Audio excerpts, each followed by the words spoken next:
Bonjour à tous, je vous laisse juste prendre 2 secondes de mes coordonnées par email qui sont en bas à gauche de l'écran, parce que cette présentation est assez générique. Il y a plein de choses à raconter sur la partie, sécurité dans le monde informatique. On n'arrivera pas à faire le tour dans le détail de tout, donc n'hésitez pas à poursuivre cet échange. Donc bien sûr, en fin de séminaire, on aura une petite, interaction possible avec, des questions-réponses. Il y a un chat effectivement qui est aussi dispo, qu'on peut regarder. Mais surtout, je dirais, c'est quelque chose qu'on peut poursuivre au-delà de cette heure qu'on va passer ensemble. Donc n'hésitez pas à me contacter, donc Michel Koenig, NCC Info. Sur le format, donc il avait été prévu 45 minutes, de présentation, donc on va essayer de s'y tenir pour avoir un peu un crédit de 15 minutes pour, poser quelques questions. Comme aujourd'hui, l'a présenté Monsieur Finot sur la partie, société, donc nous, on a aussi une histoire. Donc aujourd'hui, NCC Info, c'est quelque chose qui a démarré en 99 sous une entité belfortaine qui s'appelait Forlan. J'ai mis quelques noms à l'écran, ça évoquera peut-être des choses à certains. C'est un cursus, qui a été commun avec une entreprise de câblage qui s'appelait Fortech. Donc aujourd'hui, ça fait quand même un bon bout de temps qu'NCC Info existe, donc une quinzaine d'années. Notre métier, c'est la gestion, la sécurisation, la supervision des flux d'informations. Donc, tout ce que touche l'utilisateur, on n'y touche pas. Donc, on est vraiment les plombiers, on est dans la tuyauterie. On gère les flux de données, on gère effectivement la sécu. On est à même aujourd'hui d'accompagner les entreprises, mais que dans cette cible très précise qui est le réseau et la sécurité. Alors, sur la partie métier, il faut bien sûr avoir des produits pour pouvoir le réaliser. Donc aujourd'hui, je ne suis pas là pour vous faire du marketing et vendre notre entreprise, donc on en parle quand même un peu. C'est juste vous dire qu'aujourd'hui, pour faire de la sécu, il y a plein d'acteurs sur le marché. Nous, on a fait certains choix, de produits que vous voyez là à l'écran. C'est juste pour vous situer un peu, parce que si vous en utilisez certains d'entre eux, ça peut peut-être vous ouvrir l'esprit à dire: «Ah bah tiens, ils sont aussi sur ces gammes de produits». Donc aujourd'hui, le centre du sujet, c'est de parler du risque informatique, mais effectivement, c'est de faire un petit point sur, de savoir de quoi on parle exactement, parce que c'est un terme qui est rentré dans le langage courant, mais tout le monde aujourd'hui parle de sécu, tout le monde parle de cryptolocker, mais c'est quoi? Qu'est-ce que ça a comme impact? Qui c'est qui peut gérer, ces risques-là? Parce que c'est bien beau de dire: «Il y a un problème», mais il faut que quelqu'un s'en occupe. Donc, on va essayer de faire un petit tour d'horizon sur tout le système d'information de manière à regarder qu'est-ce qui se passe. Donc, l'objectif, si on veut faire un peu de littéraire, c'est de parler de qu'est-ce que la sécurité informatique. Donc, un petit texte que je trouvais qui était assez bien, c'est juste de dire, bah voilà, c'est l'ensemble des moyens techniques, donc techniques, hein, le matériel, organisationnel, donc c'est le service informatique, avec un DSI, enfin ça dépendra de la taille des entreprises, juridique, parce qu'il y a effectivement des choses qu'on a le droit de faire, pas de faire, on a un cadre quand même légal, on parlera un peu du GRPD très rapidement. Les moyens humains, parce que, ben, il faut des techniciens, il faut des personnes, pour faire la mise en place et conserver, rétablir, garantir la sécurité. Donc c'est vrai que les termes là, conserver, ben, c'est votre informatique, il faut qu'elle continue à fonctionner. Rétablir en cas de panne, en cas de piratage, il faut savoir effectivement redémarrer son exploitation. Garantir la sécurité, ben, c'est justement le sujet sur lequel on travaille. Alors l'état des lieux, c'est qu'aujourd'hui, ben, c'est de plus en plus compliqué de se protéger. Pourquoi? Simplement parce qu'on a plusieurs, acteurs, qui sont autour de nos entreprises et qui vont nous attaquer. Donc on a de plus en plus de pirates et qui ont des moyens de plus en plus pointus pour, nous pirater. Donc on a une sophistication des attaques qui est effectivement, quelque chose qui est évident. On a une sensibilité, qui est beaucoup plus forte parce qu'aujourd'hui de l'informatique, il y en a partout. On voit bien que dès qu'une entreprise est piratée, là, ben, l'actualité dans les derniers jours nous a parlé de supermarchés en Suède qui ont été arrêtés, je crois suite à une attaque, je ne sais plus si c'était en Angleterre, ou aux États-Unis, enfin. Bon, on a vite, un impact très, très important. Quand vous avez le store de Sony qui est piraté, ben, il y a plus personne qui peut jouer. Quand vous avez, des caisses enregistreuses, comme ça s'est passé là dernièrement, qui sont piratées, ben, on ferme des magasins. L'impact aujourd'hui, fait que ça va taper beaucoup plus fort. Ça peut aussi rentrer aujourd'hui par une surface d'attaque. Alors, on va parler beaucoup de surface d'attaque. Pourquoi? Parce que aujourd'hui, ce qu'il faut bien comprendre, c'est qu'on peut rentrer par n'importe quel équipement numérique. Donc, il y a un petit visuel ici avec des clés USB, des tablettes, des PC, des Android, des Apple. La surface d'attaque est grandissante, très, très grandissante. Ces slides, j'avoue que je ne les ai pas tous mis à jour dernièrement. J'ajouterai quelque chose qui est très à la mode aujourd'hui, qui s'appelle l'IoT. Aujourd'hui, c'est tous ces objets connectés que vous avez. Alors, chez vous, à la maison, vous en rendez peut-être pas compte parce qu'on a un peu l'impression que l'IoT, c'est que sur les entreprises. Mais par exemple, vous avez acheté un robot aspirateur, il est pilotable par votre tablette, il se connecte sur internet, c'est un point d'entrée parce qu'il communique avec internet, il communique avec votre réseau interne. C'est un point d'entrée et donc il fait partie de cette surface d'attaque qui grandit de plus en plus. Vous mettez des clims, aujourd'hui, on est content d'avoir de la domotique, pouvoir régler la température à distance. C'est encore quelque chose qui est connecté sur votre réseau. Donc là, on parle de réseau perso. Quand vous êtes dans l'entreprise, cette surface d'attaque, ça va être tout ce qui est badge d'autorisation d'accès, toute la gestion de bâtiment. Ça va être toute la partie vidéosurveillance, tout ce qui va se connecter sur le réseau informatique fait partie des équipements qui vont agrandir la surface d'attaque. Et les nouveaux usages, c'est vous-même qui aujourd'hui avez des applications, soit du Gmail, soit du Salesforce dans le cloud, enfin il y a plein de produits, du Facebook et autres. C'est que nous aussi, on communique énormément vers l'extérieur. Donc aujourd'hui, si on prend ces 4 critères, ça fait qu'aujourd'hui, au milieu, vous êtes forcément plus vulnérable que vous ne l'étiez avant. Donc par rapport à ça, il y a aussi en parallèle quelque chose qui est important parce que là, on va parler de sécurité, mais aussi un peu d'obligations légales.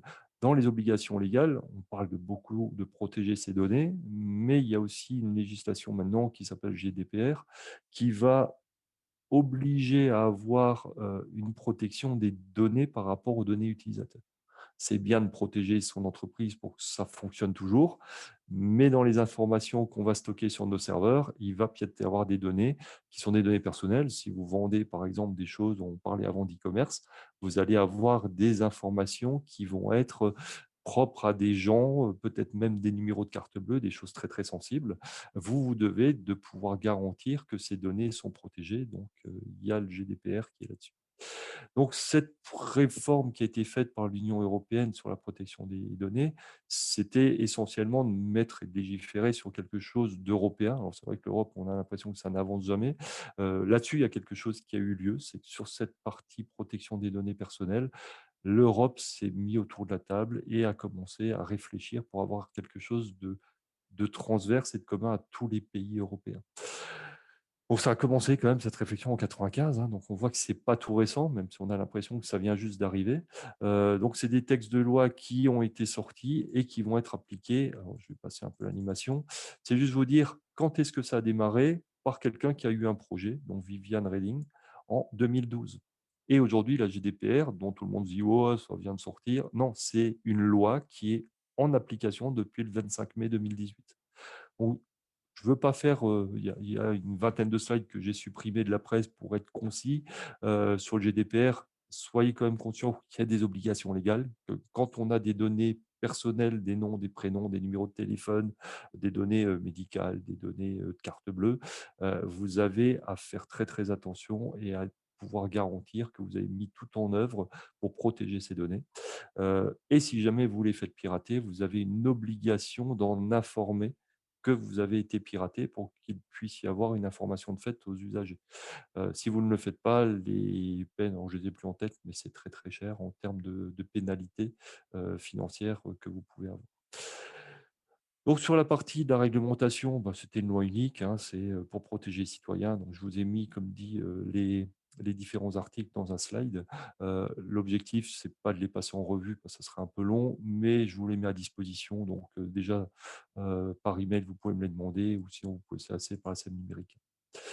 Donc qu'est-ce qu'il faut faire par rapport à tout ça? C'est déjà sensibiliser tout le monde sur l'importance de ce nouveau règlement. Donc c'est un peu ce qu'on fait actuellement ensemble, c'est attention, pensez bien à. Il faut avoir quelqu'un qui est responsable des données ou alors ça dépend pareil de la taille des entreprises, hein. Forcément une TPE va pas nommer quelqu'un juste responsable des données.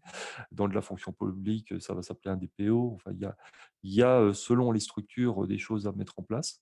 Donc quelqu'un qui va vraiment être en charge de la protection.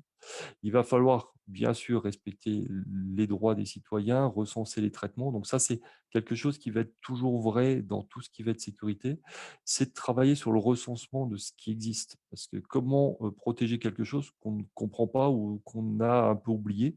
Dans beaucoup d'entreprises, on se rend compte que les processus, bah, ils ont été mis en place par une personne qui est partie à la retraite, qui a démissionné. Plus personne ne sait trop par où ça passe. Il faut à tout prix avoir euh, une info cohérente, qu'on sache qui fait quoi, quelles sont les données qui sont traitées, d'où elles sont prises, où elles aboutissent, à quoi elles servent, quoi.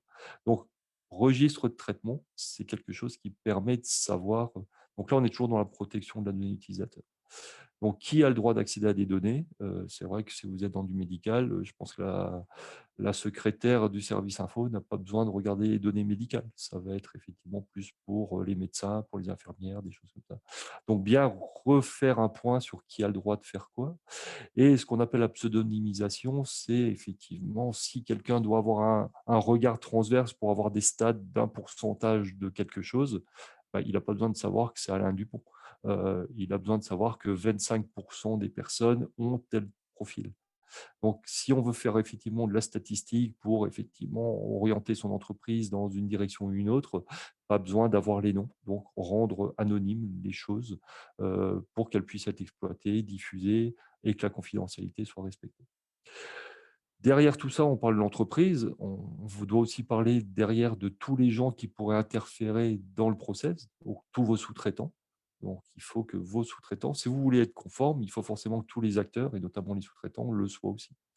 Donc, il faut que la conformité soit de bout en bout sur vos sous-traitants, vos partenaires, vos prestataires.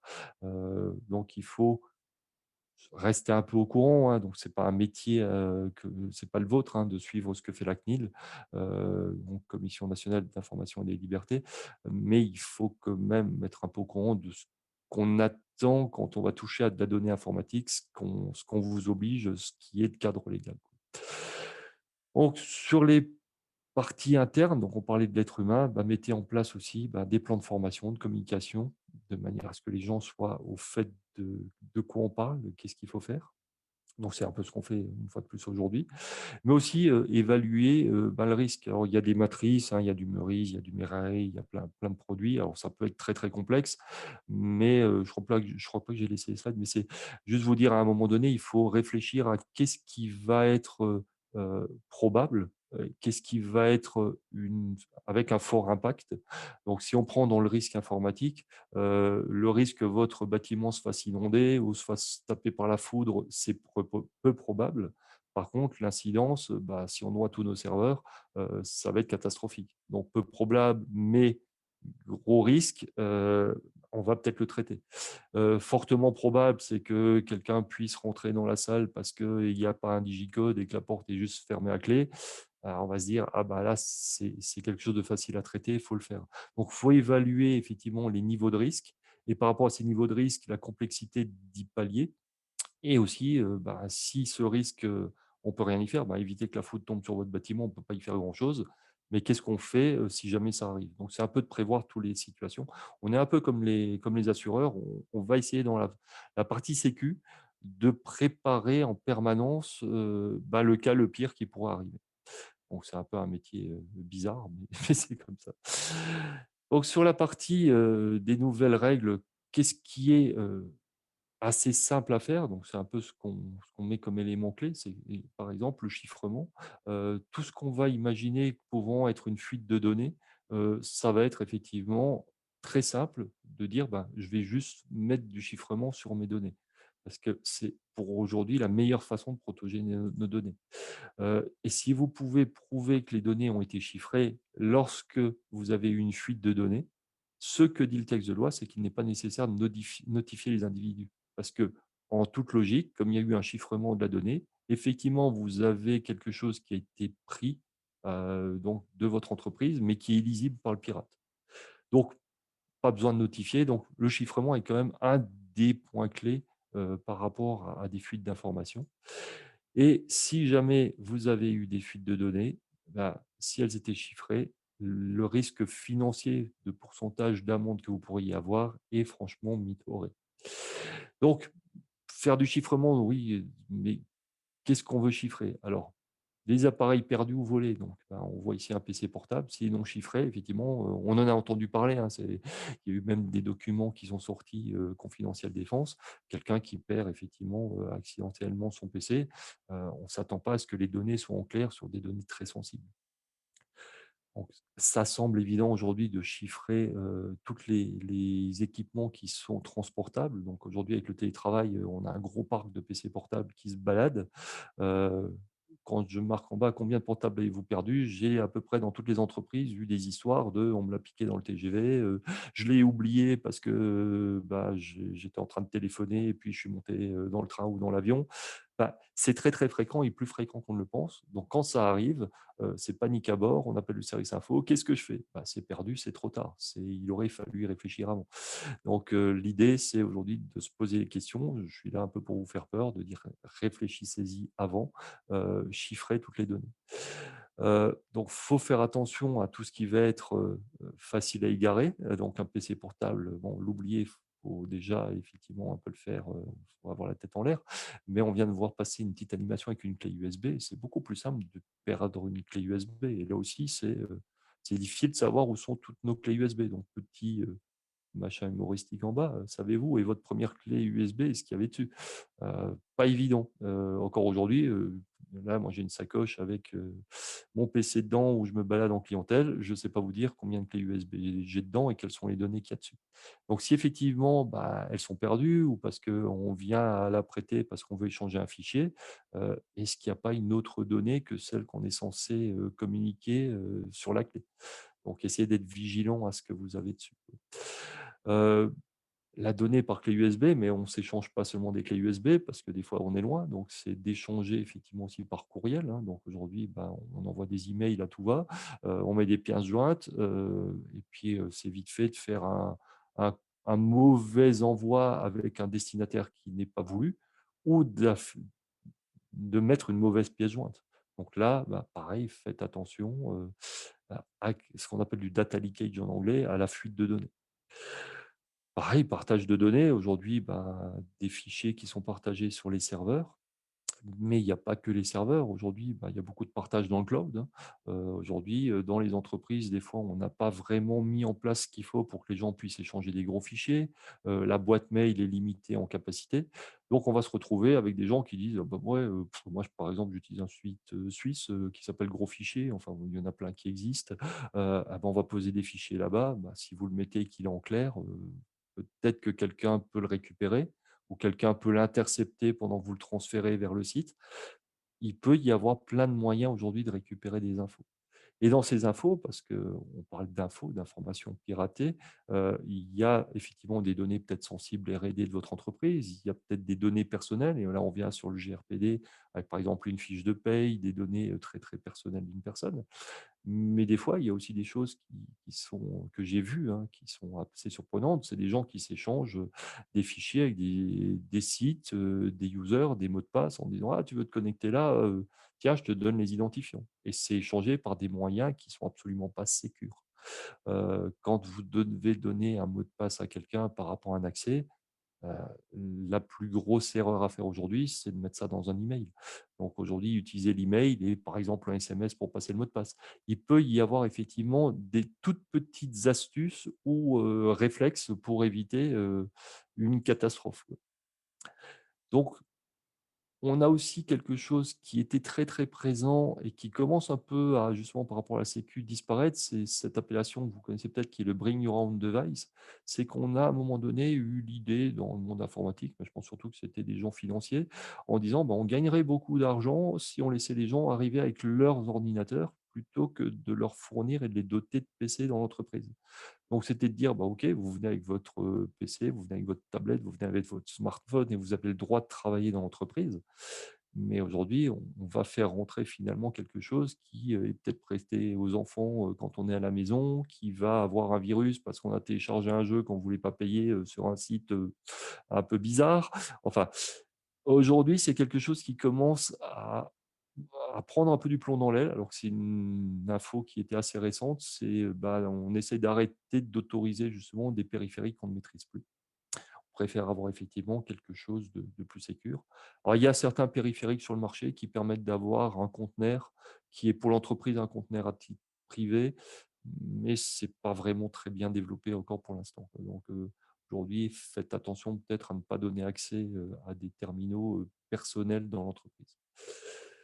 Il faut aussi faire attention, alors là, on parle effectivement de grosses structures, hein, je ne connais pas la taille de vos entreprises, mais faire, différencier les rôles entre quelqu'un qui doit administrer le système d'information, quelqu'un qui doit veiller à sa sécurité. Il y a des rôles qui peuvent être mis en place. L'idée de toute façon, c'est toujours de cloisonner et d'éviter que tout le monde ait le droit de tout faire. Plus la surface d'attaque est importante, donc plus les droits sont importants et plus le nombre de personnes qui ont des droits importants, sont là, plus vous avez un risque effectivement qu'il se passe quelque chose de travers. Sachant que quelque chose qui se passe mal, ça peut être, un virus qui a sur une machine et qui va, contaminer tout le système, mais ça peut aussi être bêtement, une erreur de manipulation, une erreur humaine, quoi. Donc sur la partie, administrateur, trop de privilèges, c'est effectivement dangereux. Donc, faites attention à cela. Il va falloir essayer aussi de mettre, des systèmes en place pour éviter les fuites d'informations, hein. La partie évasion d'infos, c'est quelque chose qui est important. Donc il y a des mécanismes qui existent. Alors tous ces mécanismes-là, forcément, c'est des logiciels, c'est des systèmes en passerelle, c'est des coûts, c'est des systèmes un peu complexes.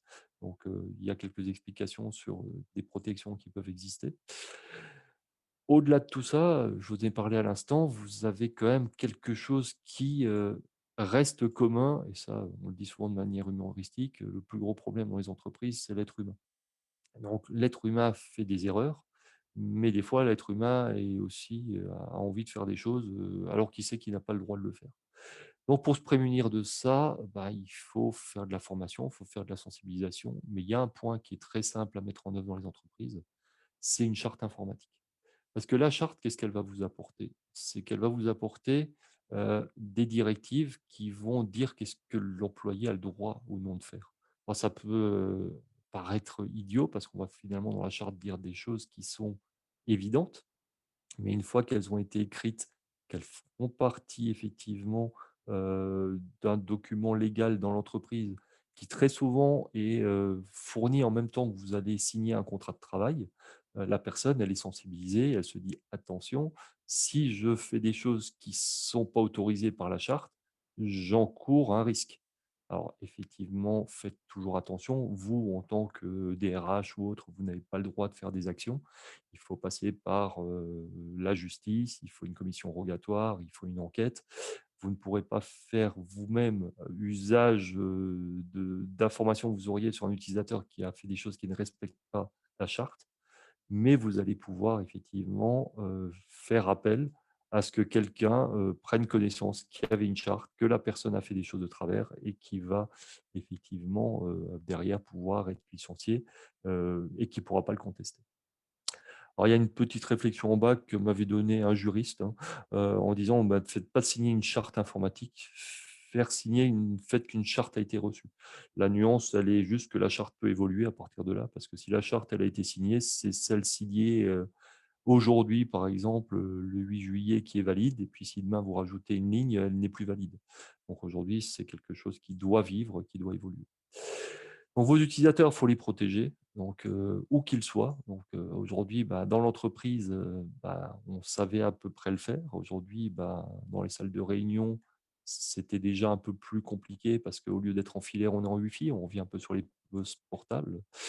Les sites distants, c'est quand vous avez des agences distantes, souvent, c'est un peu géré, c'est juste un point distant, on s'en occupe pas trop, mais il y a très, très souvent des failles de sécurité parce que un dans les sites distants, vous toquez à la porte, vous dites: «Bonjour, je suis du service informatique» et on vous dit: «Ah, je vous en prie, rentrez». Il y a aussi des accès internet qui sont moins bien surveillés.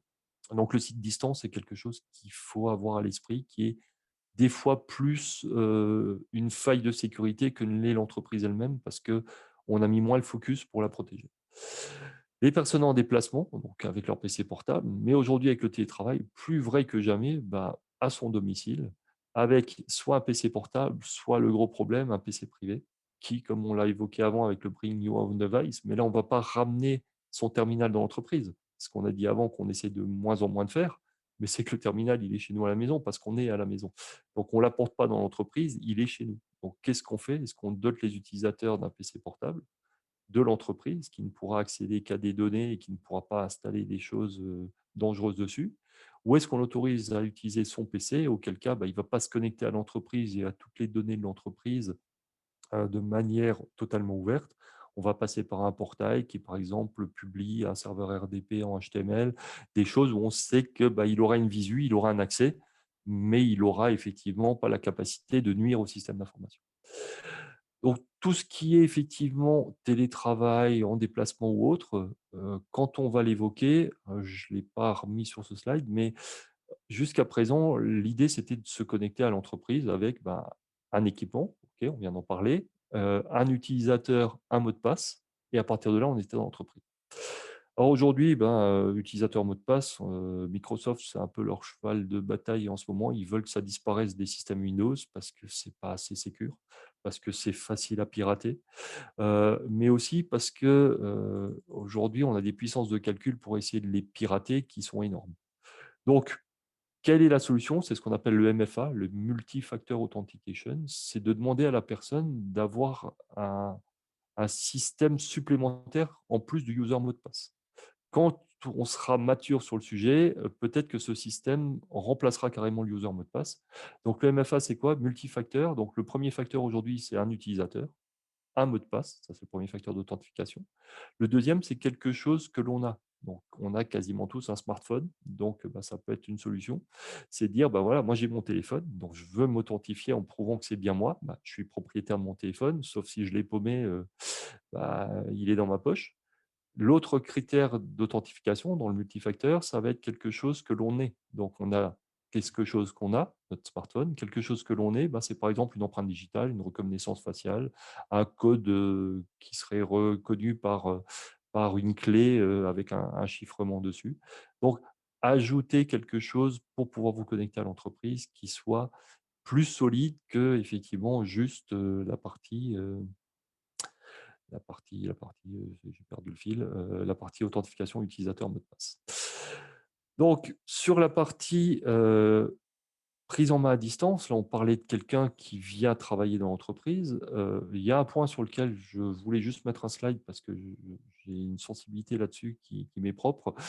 Beaucoup de gens disent: «Ah mais sur mon serveur de compta, sur mon serveur de RP, enfin sur mes ressources internes, je mets à disposition un TeamViewer, comme ça la société qui est en train de le gérer, bah, ils ont pas besoin de moi, ils se connectent quand ils veulent, ils font ce qu'ils veulent». Bah, justement, le «ils font ce qu'ils veulent» est hyper dangereux. Le premier, c'est que, bah, vous ne savez pas exactement quand est-ce qu'ils font des modifs sur vos serveurs. Vous ne pouvez pas garantir qu'eux-mêmes ne sont pas des gens qui vont piquer des infos de votre entreprise. Et puis rien ne nous dit qu'un jour TeamViewer, pour citer que ceux-là, hein, j'ai pris un nom, il y en a d'autres, hein, qui font à peu près la même chose sur le marché, ne sera pas attaqué et que tous ces tuyaux qui sont ouverts de l'entreprise vers l'extérieur ne soient pas corrompus et que par là, on va avoir une attaque, mais monstrueuse dans les entreprises. Donc moi-même, dans notre métier et nos clients, nous avons des systèmes en coupure de sortie des entreprises qui empêchent tout ce qui est système de type TeamViewer à être initialisé. Parce qu'effectivement, un jour ou l'autre, on aura certainement une attaque qui sera faite sur un de ces systèmes, mais ça va permettre de perforer beaucoup de clients. Donc on parlait tout à l'heure des êtres humains, hein, donc important de le rappeler ici. La majorité des menaces, c'est une négligence humaine. Donc c'est pas forcément des gens qui sont malveillants, hein, c'est simplement des gens qui font pas attention, hein. Ça peut être, des erreurs de manip, ça peut être de l'inattention, ça peut être plein de choses. Les pirates aussi, ce qu'on appelle les hackers, hein, ne sont pas tous des spécialistes de la sécurité informatique. Aujourd'hui, vous allez dans le darknet, hein, donc c'est pas compliqué d'aller dans le darknet, un petit navigateur qui va bien avec, du Tor et puis vous allez vous balader là-bas.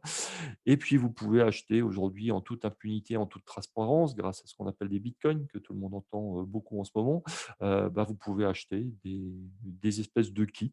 C'est clé en main avec une notice d'utilisation, comment embêter mon voisin et ça coûte pas cher, hein, ça commence à 5 $ je crois. Vous pouvez aller pirater des gens en simplement utilisant des kits d'exploit qui sont à disposition. C'est devenu malheureusement, un grand supermarché où on peut faire ce qu'on veut. Après, ça, c'est le niveau, je dirais, où on n'est pas spécialiste. Après, il y a des spécialistes qui, eux, vont, essayer de se rendre propriétaires de plein d'ordinateurs, sur la planète, donc ce qu'on appelle des réseaux de zombies, de manière à ce qu'à un moment donné, ben, ils peuvent dire: «Bah, voilà, j'ai 1 million de machines, dont je peux prendre la main quand je veux pour faire une attaque massive vers, bah, des centrales nucléaires, des pipelines», comme ça a eu lieu il y a pas longtemps. Donc ces réseaux de zombies, bah, peut-être vos machines en font partie, vous ne le savez pas. La majorité des ordinateurs qui font partie des réseaux zombies aujourd'hui, par ordre, de machines zombies qui existent, les États-Unis, la Chine, la Corée du Sud et la France. Donc on a énormément de machines qui sont corrompues aujourd'hui. Alors ces machines, quand elles sont corrompues, c'est pas vous qui êtes mis en danger parce que finalement on les utilise pour attaquer les autres. Mais bon, c'est pas une raison pour faciliter la vie, aux pirates. Donc, on parlait avant du risque naturel, hein, donc, les orages, les inondations, les tremblements de terre, quand ça arrive, c'est effectivement très, très compliqué d'y pallier. Donc le seul moyen qu'on a aujourd'hui par rapport à ça, c'est d'avoir la duplication des données. On en reparlera un tout petit peu après, et d'avoir ça, non pas comme je le vois dans certaines entreprises, un bout du bâtiment et l'autre bout du bâtiment, parce que s'il y a eu un problème sismique, ou orage, ça va, finalement impacter tout le bâtiment. Donc, plus la distance entre les sites, et les où sont dupliquées les informations est grande, mieux c'est. Donc effectivement, bah, si vous pouvez avoir quelque chose à Belfort, un backup à Lyon, c'est mieux que d'avoir, Belfort Nord et Belfort Sud. Et c'est beaucoup mieux que de l'avoir dans 2 bâtiments de sa propre entreprise. Donc là, je vous ai mis quelques slides, je vais peut-être pas vous les passer parce que c'est vrai que je vois l'heure qui tourne, mais c'était juste, vous l'aurez, c'est faire un peu un bilan sur qu'est-ce qu'un virus? Parce qu'on entend beaucoup de termes, donc c'était juste vous dire, ben, qu'est-ce qu'un virus? Comment il agit donc avec les infections, la duplication, puis la destruction des données. Un spyware, c'était juste que vous ayez quelques notions sur ces idées et ces noms qu'on entend beaucoup et qui, veulent dire des choses un peu différentes. C'est plus de la culture générale, hein, parce que finalement, vous vous fassiez attaquer par un spyware, un trojan ou autre chose, c'est toujours un peu pareil. Le trojan, bon, lui, il est plus sur l'idée de vous piquer des données que de vous casser votre machine. Parce qu'aujourd'hui, de casser les machines, ça intéresse plus grand monde, hein. Je dirais, dans le temps, c'était un peu un défi de Géo trouve tout, de dire: «Ah, je suis plus malin que le voisin, j'arrive à vous casser votre ordinateur». Premier virus qui a existé, je ne sais pas si vous l'avez connu, je ne sais plus son nom, mais on tapait dans un traitement de texte maison et il l'effaçait, il mettait baraque. Voilà, c'était rigolo, mais ça gênait personne, quoi. C'était un peu comique. Vous avez peut-être connu dans les vieux ordi, un bruit d'aspirateur où on vous faisait croire qu'il y avait de l'eau sur votre disque dur et on le pompait. Bon, c'était gentillet. Aujourd'hui, clairement, tout ce qui est, virus, attaque, le but est très clairement, soit de vous piquer des données, donc là, c'est du piratage industriel, soit c'est de gagner de l'argent. Donc gagner de l'argent aujourd'hui, c'est de rendre votre machine, pour miner du bitcoin, comme ça, bon, on utilise votre CPU pour, gagner de l'argent. C'est de vous piquer des données, de vous rançonner derrière de manière à ce que vous payiez pour qu'on ne les diffuse pas sur le web, donc c'est encore gagner de l'argent.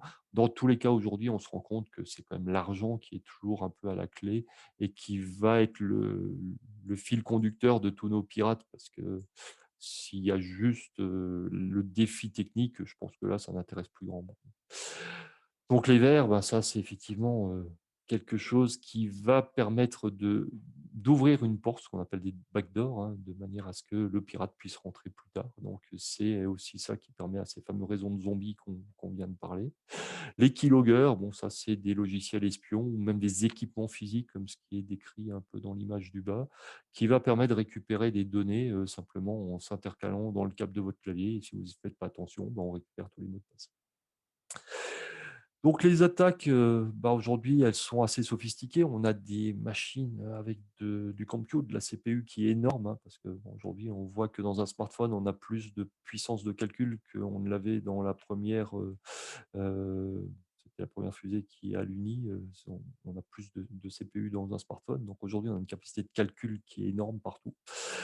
Donc une méthode qu'on appelle le brute force, c'est, de faire une attaque, bah, simplement en mettant, alors avant le brute force, il y a le dictionnaire, hein, où il y a tous les mots communs. Donc, bien sûr, un mot de passe avec un mot commun, c'est à bannir. Après, on va dire, bah, je mets effectivement des lettres majuscules, minuscules, et puis je vais avoir effectivement un peu plus de sécu. On rajoute des chiffres. Et là, à ce moment-là, bah, dans le dictionnaire, ça ne figure plus. Donc, on va faire du brute force. Donc, le brute force, c'est quoi? C'est quand on va commencer à dire, bah, j'essaye A, AA, AB, AC. Et je fais ça sur toutes les itérations. Donc, si on met que des lettres minuscules, on va avoir sur 3 caractères 17 576 combinaisons, sur 6 caractères encore plus, sur 9 caractères encore plus. Aujourd'hui, en tête de traitement, si on va utiliser minuscules, majuscules, chiffres, caractères spéciaux, on considère que si on utilise un mot de passe avec 12, idéalement 13 caractères, il n'y a plus de machine assez puissante sur la planète pour pouvoir déchiffrer votre mot de passe. Bien sûr, cette limite est repoussée à chaque nouvelle génération de processeurs. Mais aujourd'hui, c'est quand même quelque chose. Si vous voulez faire un test par brute force, il va falloir une grosse, grosse machine avec beaucoup de CPU, beaucoup de calculs. Donc, ça devient compliqué de pirater parce que les gens maintenant font peut-être un peu plus attention à leur mot de passe, essayent de ne pas utiliser le même partout. Enfin, ça serait bien de ne pas le faire. Mais l'autre manière de faire, bah, justement, les pirates, ils se sont dit, bah, on n'arrive plus à y aller de manière numérique, donc ils travaillent sur les piratages psychologiques. Donc, convaincre l'utilisateur de la pertinence d'une action, bah, j'ai eu ça, hein, chez quelques-uns de nos clients, où il y a eu des appels téléphoniques. Alors généralement le vendredi soir quand, le directeur est déjà parti, on sait que la personne à la compta, fait un peu de zèle parce que c'est bien de rester tard le vendredi soir alors qu'il y a plus grand monde. On appelle cette personne et on lui explique que voilà, j'ai eu la directive de faire un virement de temps et temps pour avoir tel dossier et ça semble tellement vrai et ces gens, ils ont tellement étudié l'entreprise qu'ils connaissent, bah, vos clients, vos fournisseurs, le nom du directeur général, le nom du directeur financier. Donc ils se présentent en ayant tous les noms qui font croire qu'il y a une véracité dans leurs propos et les gens, bah, ils disent: «OK, on n'a que 2 heures pour faire le virement. Ah bah zut, bah, heureusement que je suis encore au bureau, bah, je vais faire le virement». Donc très, très fréquent malheureusement, c'est arrivé chez quelques clients et il y a aucun moyen de récupérer l'argent. C'est purement de l'argent perdu. On parlait tout à l'heure, effectivement de piratage et de vol de données. Donc quand on vous vole les données, forcément, on va essayer de vous rançonner. On va vous demander de payer. Si vous ne payez pas, il y aura un deuxième effet qui se coule, ça va être de dire: «On a vos données, on va les mettre à disposition dans le darknet des gens qui voudraient les utiliser». Et par exemple, ce qui peut se passer, c'est qu'on va, vendre ces données à des gens qui vont après faire des campagnes d'emailing dans les entreprises. Donc pas chez vous qui avez été piraté, mais par exemple chez tous vos fournisseurs, vos clients, en disant: «Attention, mes coordonnées bancaires ont changé, dorénavant les virements, il faut les faire à tel endroit». Et il y a des gens qui, bah, comme c'est très bien fait, bah, marchent. Donc vous voyez, on est vraiment dans de la psychologie, il faut réussir à faire croire aux gens que la véracité des choses et vous allez avoir, ben, quelqu'un qui va payer sur le mauvais compte bancaire. Donc vous avez quelqu'un qui a réglé une facture, mais celui qui a mis la facture n'est pas payé. Vous imaginez bien la complexité de trouver un terrain d'entente derrière. La personne a payé, mais pas au bon endroit et la personne qui attendait son règlement n'a jamais reçu un euro. Donc ça donne lieu à des situations très compliquées. C'est pour ça et on rebondit, par rapport à tout ça sur le GDPR, c'est que si effectivement vous avez été piraté, l'intérêt de ce texte de loi qui dit: «Il faut informer qu'on a été piraté», ça permet surtout d'informer les gens que: «Attention, comme il s'est passé quelque chose chez nous, si jamais vous recevez un courrier de ce type», les gens seront plus attentifs à dire: «Ouf, attention, eux, ils nous ont prévenu qu'ils étaient piratés, donc c'est peut-être le pirate qui nous envoie un changement de RIB et non pas le client lui-même». Donc communiquez. N'ayez pas honte de dire que vous avez été piraté. C'est plus quelque chose qui touche que les gens qui ne font pas attention, ça touche un peu tout le monde. La NASA se fait aussi embêter, ils ont des moyens, financiers qui sont bien plus importants que ce qu'on pourrait imaginer. Donc les clés USB, on en a déjà un peu parlé, le Wi-Fi, vous rendre attentif sur le Wi-Fi parce qu'aujourd'hui tout le monde veut de la mobilité, tout le monde veut du Wi-Fi, sauf que le Wi-Fi, c'est quelque chose qui, déborde du cadre de votre entreprise et qui va bavouiller sur le parking et cetera.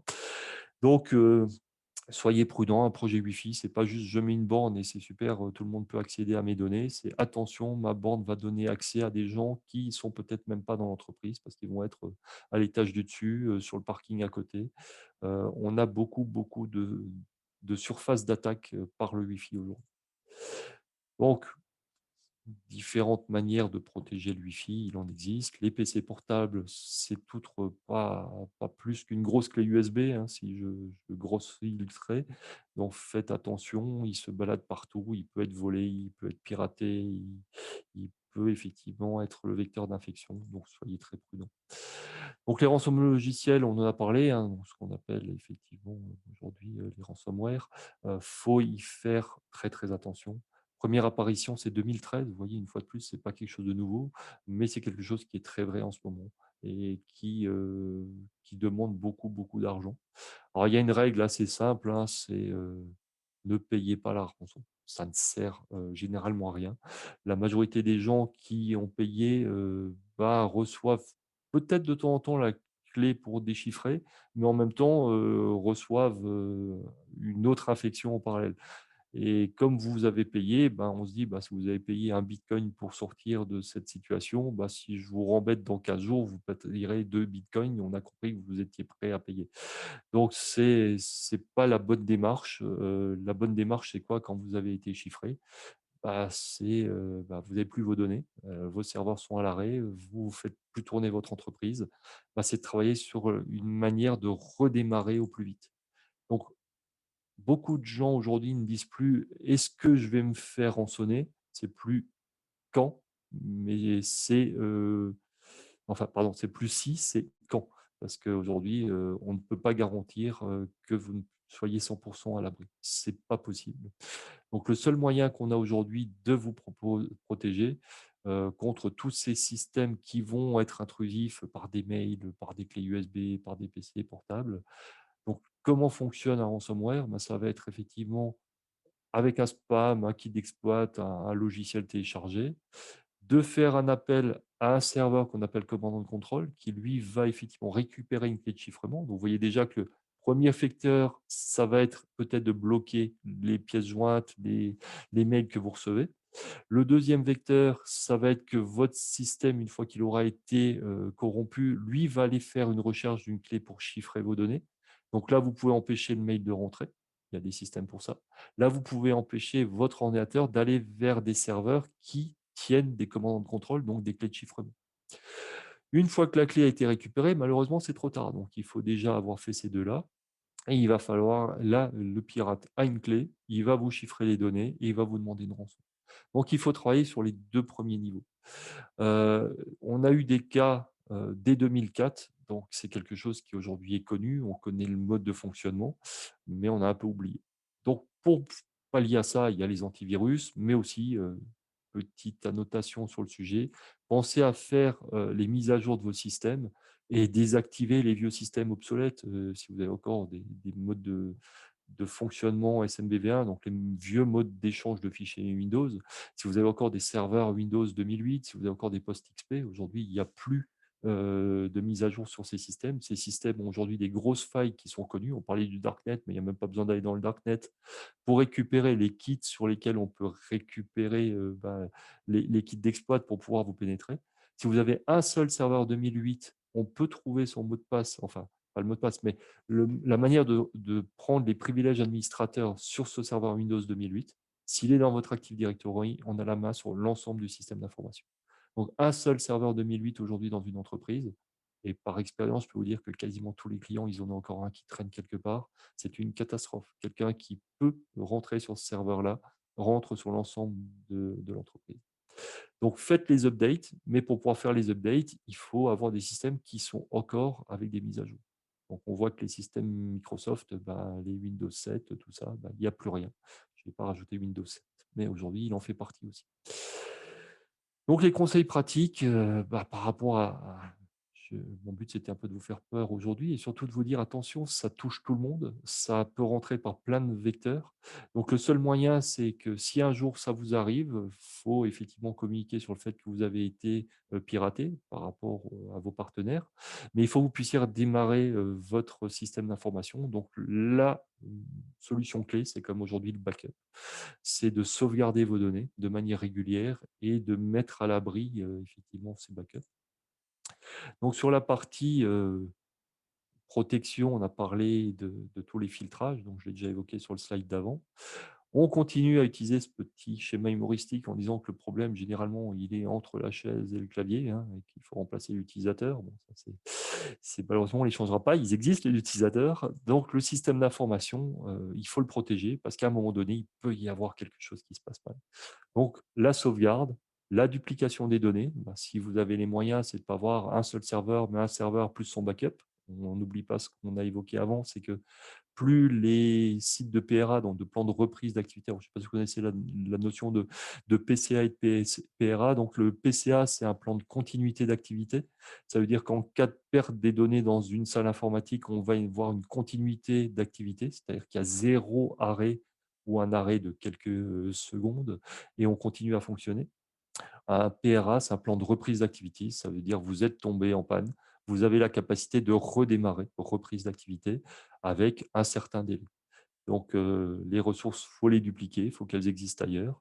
Au niveau des salles informatiques, il faut aussi faire attention à certaines choses. Euh, Éviter le fait qu'effectivement vous perdiez les données. On a parlé de piratage, on a parlé d'inondation, on a parlé d'autres choses.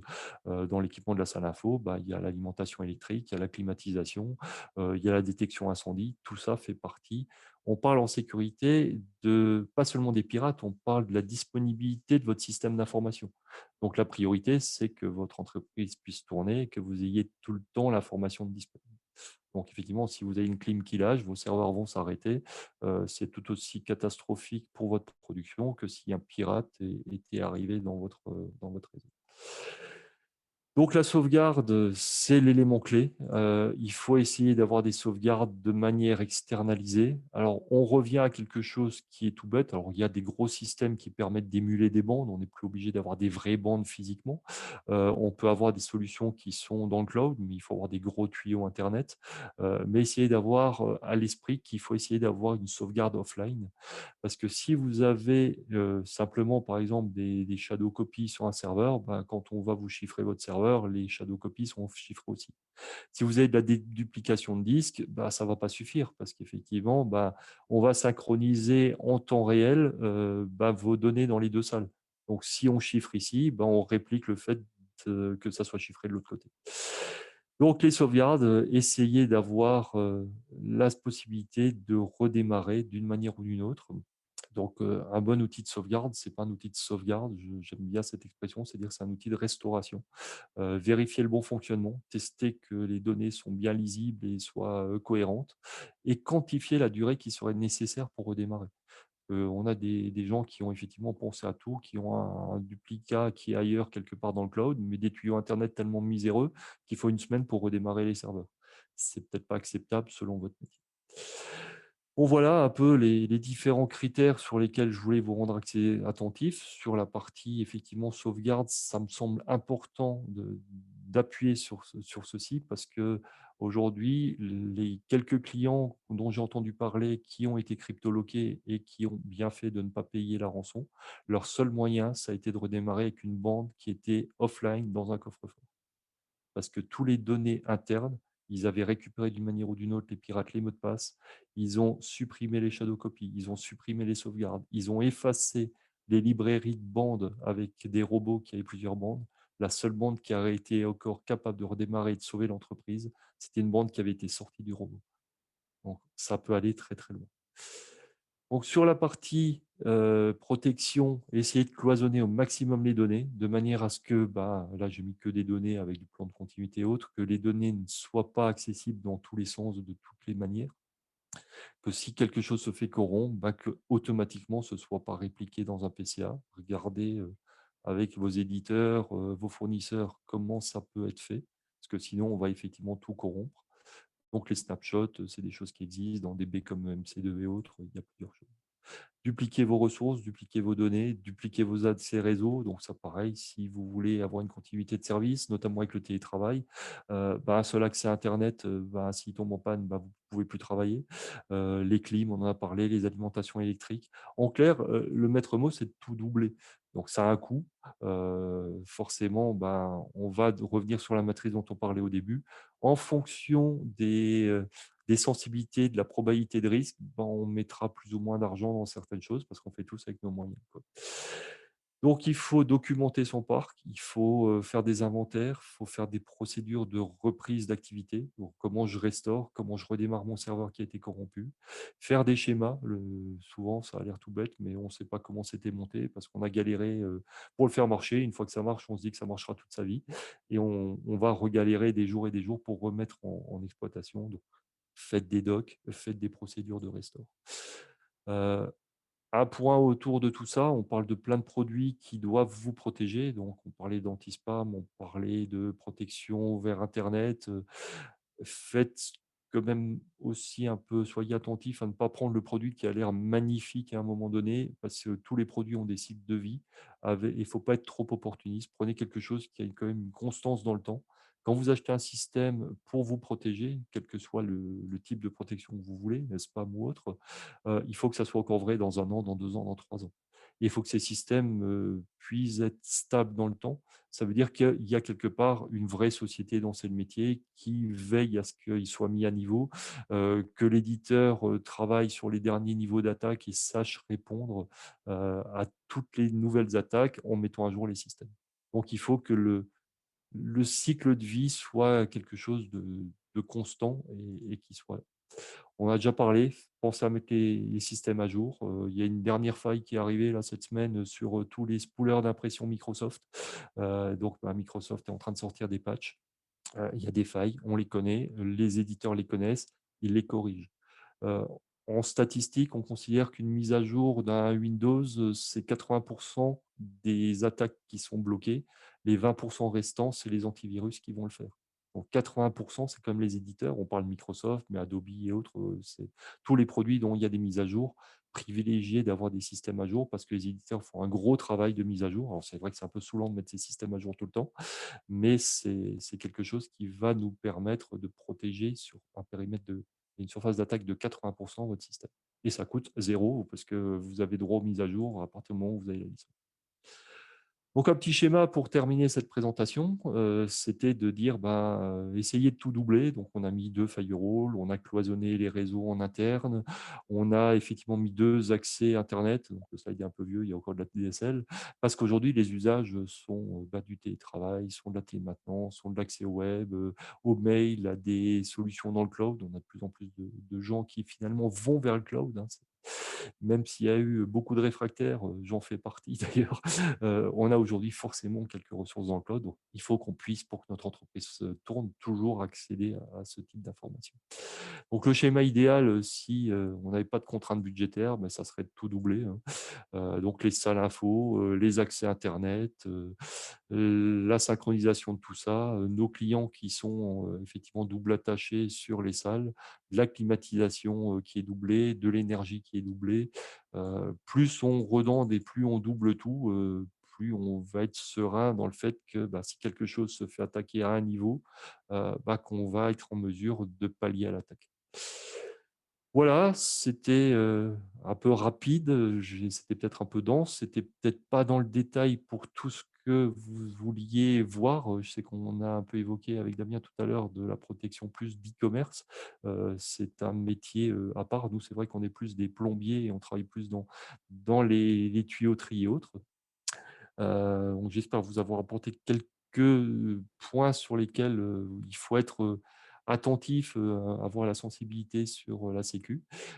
J'ai pas regardé parce que j'arrive pas tous les écrans en même temps, si vous aviez posé des questions dans le chat, mais bah, j'ai pas ouvert le bon truc. Je vais essayer de le retrouver. Hop, c'est pas là et donc, bah, la parole est à vous si vous voulez qu'on échange sur certains points. Merci, Michel. Il y a juste une question de Damien sur le chat. Alors, attends que je rouvre Il parce y a que l'application oui, PIA pour gestion des données voilà, c'est utilisateurs. ça. J'avoue ne pas connaître PIA, donc si Damien a des infos, ça peut peut-être servir à tous, mais je ne connais pas. En fait, c'était pas une question, c'est quelque chose que j'avais vu avec Pascal parce que je cherchais à pouvoir gérer la donnée des utilisateurs avec mon site internet. Et en fait, justement, sur le site du gouvernement, il y a une application PIA pour enregistrer les données utilisateurs, en fait, pour voilà, on va dire remplir des champs et dire qu'est-ce qu'on va faire avec ces données. Alors, c'est vrai qu'on a parlé par tout rapport à à ça? l'heure de la CNIL et de ce qu'on a comme obligation. C'est vrai qu'aujourd'hui, ils ont fait un effort, ils mettent quelques outils à disposition.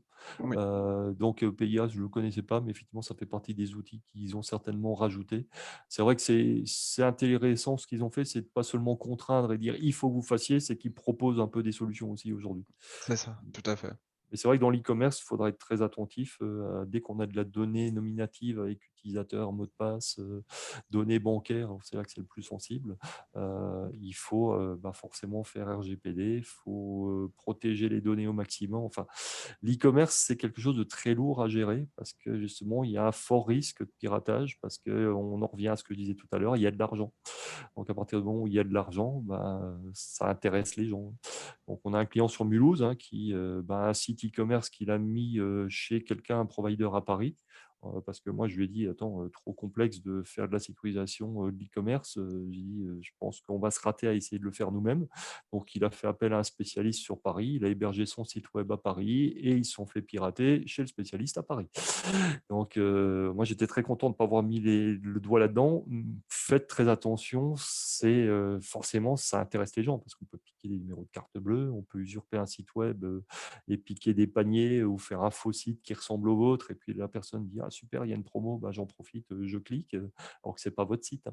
Donc, il y a beaucoup de choses qui sont malheureusement fréquentes dans l'e-commerce, quoi. Mm. Ok, ok. Je laisse la parole aux autres avant de poser les miennes. Pas de souci. Je n'ai pas envie de monopoliser la parole. Mais c'est vrai aussi qu'avec l'arrivée, moi, comme je travaille dessus, c'est pour ça que j'en parle, de tout ce qui est big data, même open data, etc., la problématique de la cybersécurité, elle est d'autant plus importante parce que on voit de plus en plus, notamment l'État, les collectivités, qui vont vers ce genre de technologie et puis qui vont emmagasiner dans les temps qui viennent des informations de plus en plus complexes et de plus en plus personnelles. Donc, malgré le RGPD, là, je pense qu'on a plutôt intérêt à mettre les bouchées doubles, voire triples, au niveau de la sécurisation de toutes ces données. Non, c'est forcément quelque chose. Aujourd'hui, tout le monde est sensibilisé sur la sécu parce qu'on a plein d'articles, plein de cas concrets. Toutes les semaines, on entend quelque chose dans la presse. On se dit souvent, bah voilà, c'est ceux qui gèrent les pipelines pour tous les États-Unis. Effectivement, ils ont plus de chances d'être embêtés que nous. Mais on voit qu'aujourd'hui, ils commencent à taper un peu partout parce que plutôt Mmh. que d'essayer de pénétrer une société qui est hyper bien protégée, parce que maintenant, il y a des systèmes comme qui nous le permettent, mais qui coûtent encore relativement cher et qu'il faut gérer. Donc, voilà, il y a un coût derrière tout ça. Ils commencent à essayer d'attaquer des choses un peu plus simples. Je prendrai le cliché, c'est plus simple de piquer le sac à main à une mamie qu'à une jeune sportive, quoi. Donc, on commence à voir un peu des usages qui se détournent des gros acteurs. Par contre, une chose qui est assez évidente pour moi, c'est que les pirates font quand même une étude de solvabilité. Ils veulent être à peu près certains que s'ils vous demandent une rançon, que vous ayez la capacité financière de la payer. Donc, vous ne pouvez payer que si ça rentre dans un montant qui correspond un peu à votre activité. Si vous Mmh. faites un chiffre d'affaires d'1 million par an et que les gens qui vous piratent vous demandent 10 millions, c'est pas possible que vous payiez. Vous n'avez pas la capacité financière. Donc, ils sont assez malins pour quand même faire quelque chose de ciblé, de cohérent. Ils font vraiment un profilage des entreprises qu'ils attaquent et ils font des demandes de rançon qui sont cohérentes par rapport aux entreprises. Et Mmh. la plupart du temps, on se rend compte qu'on l'a malheureusement vécu de certains clients qui se sont fait attaquer. C'est après avoir eu un peu une présentation médiatique. J'ai racheté une entreprise, j'ai fait des super bénéfices. Il y a un moment donné, ils sont apparus sur le devant de la scène comme étant une société qui financièrement se porte bien. Donc, souvent, on est très fier d'avoir fait l'acquisition d'un concurrent, d'avoir grossi, mais cette communication, il faut savoir que les pirates, ça attire leur œil et ils disent ah, là, il y a quelque chose d'intéressant. Ça, c'est une boîte qui va bien, c'est une boîte qui a de l'argent, c'est une boîte qui fait des bénéfices. Si j'arrive à les attaquer, j'ai de fortes chances de pouvoir leur demander une rançon de tel montant et peut-être qu'ils vont la payer. Aujourd'hui, je ne sais plus, c'est 3 milliards de dollars, je crois, de rançons qui sont payées par an sur tout ce qui est crypto. On dit à tout le monde ne payez pas, mais il y a quand même 3 milliards, si je ne me trompe pas sur le chiffre, qui sont payés. Donc forcément, ça alimente un milieu qui se dit bah, si je peux me faire de l'argent juste en piratant, pourquoi arrêter? Surtout qu'ils se font payer en bitcoin qui n'est pas traçable. C'est bien tout le problème des bitcoins aujourd'hui et qui sont montrés du doigt, non seulement pour la volatilité des cours, mais aussi parce que bah, ça permet de faire des choses totalement illégales de manière totalement anonyme. D'où bah, toutes ces rançons qui sont en bitcoin. Ok. Et comme dit, hein, il n'y a pas que les pirates, hein, soyez quand même très attentifs aussi à la disponibilité de l'information. Mhm. Du coup, si personne ne prend la parole, moi j'ai une question par rapport au verrouillage de PC. Vous Oui. feriez ça enfin, vous faites ça avec quoi? Vous utilisez genre BitLocker ou des choses comme ça ou pas du Alors, tout? à minima, BitLocker, aujourd'hui, c'est des systèmes qui marchent quand même assez bien. Alors, ce qu'on peut avoir comme crainte, c'est que faire confiance dans un produit comme Microsoft sur de la sécu, c'est pas vraiment leur ADN. Donc, souvent, les gens, ils disent, ah, je veux pas de BitLocker ou autre. Donc, il y a des sociétés qui se sont lancées dans du chiffrement avec des algorithmes à eux, des choses à eux. Et on voit qu'aujourd'hui, toutes les sociétés sont en train de faire machine arrière et de s'appuyer sur BitLocker. Moi, par exemple, on est revendeur Sophos. Sophos avait fait l'acquisition d'une société pour faire du chiffrement de disques. Aujourd'hui, ils ont abandonné leurs produits propriétaires, alors qu'ils ont quand même acheté une société pour le faire, et ils s'appuient sur BitLocker. Donc, je pense que BitLocker a fait ses preuves. Alors, pourquoi on a encore des logiciels au-dessus? C'est simplement parce qu'il faut gérer un peu cette espèce de portefeuille de clés. Demander, on en revient à l'utilisateur, demander à des utilisateurs de se souvenir de leur mot de passe et du chiffrement de leur disque, c'est des fois compliqué. Donc, c'est plus un espèce d'hyperviseur et de gros coffre-fort qui gère les clés de chiffrement de tout le monde qui est mis en place plutôt qu'une nouvelle techno. Donc, effectivement, la techno Microsoft aujourd'hui est devenue un peu incontournable et les gens l'utilisent. D'accord. Et je voulais savoir comment ça marche. Ça chiffre juste le stockage ou ça chiffre carte mère, stockage, l'ensemble du PC? Alors, ça chiffre le stockage et on peut Que le choisir le stockage. stockage qu'on fait. Alors, un des points qui peut être intéressant, c'est à regarder. Moi, perso, je travaille avec 2 disques durs. Un qui est le système, sur lequel je ne veux pas de chiffrement, parce que forcément, le chiffrement veut dire déchiffrement à la volée quand vous lisez la data, donc forcément impact non négligeable sur les performances. Donc, moi, j'ai un OS qui n'est pas chiffré et j'ai un deuxième disque dur qui sont toutes les données de nos clients, les schémas, les mots de passe, les machins, qui lui est chiffré D'accord. à Ok. n'utiliser du compute pour chiffrer des chiffres à la volée que sur de la donnée qui est effectivement sensible. L'OS Microsoft, j'ai rien à cacher, c'est un OS Microsoft, hein. Donc bon, voilà, ça c'est juste pour optimiser un peu. Donc, mais de toute façon, effectivement, on ne fait que du chiffrement de données. D'accord. Ok. Ouais, j'ai un petit peu la même chose. Je fonctionne avec un SSD plus un disque dur plus un Ouais, autre c'est ça. SSD C'est ça. pour. Et à ce moment-là, moi, je ne chiffre pas mon SSD de boot, mais que le disque qui a du stock.